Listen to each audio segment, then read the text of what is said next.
আসসালামু আলাইকুম। আমি আসমানি হোসেন। আজকে আমার এক শাশুড়ির হাতের ডাল চচ্চড়ি করা দেখাচ্ছি। আমার শাশুড়ির কাছ থেকে আমি এটা শিখছি। আমি আধা চামচ হলুদের গুঁড়া, আধা চামচ মরিচের গুঁড়া, আধা চামচ ধনের গুঁড়া, পরিমাণ মতো লবণ আর আধা চামচ আদা রসুন বাটা দিলাম। দেওয়ার পরে আমি দেব হচ্ছে 4-5টা পেঁয়াজ, 4-5টা রসুন, 8-10টা কাঁচামরিচ, হাফ টমেটো, আর এটা হচ্ছে আমচুর।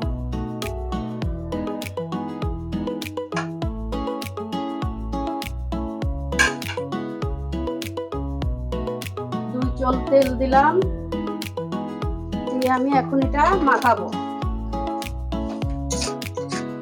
এবার আমি দেখেন ডালটা হওয়ার মধ্যে আমি এই ডাল চচ্চড়িটা 25 বছর আগে খাইছি, 20-25 বছর আগে আমার নানি শাশুড়ির হাতে। আর এখন নেই।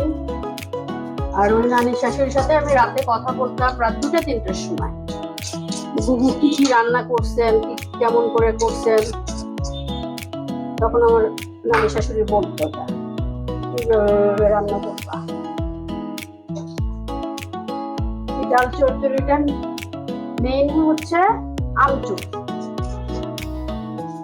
এখন হয়ে গেছে, এখন আমি এটা চুলা বন্ধ করে দেব।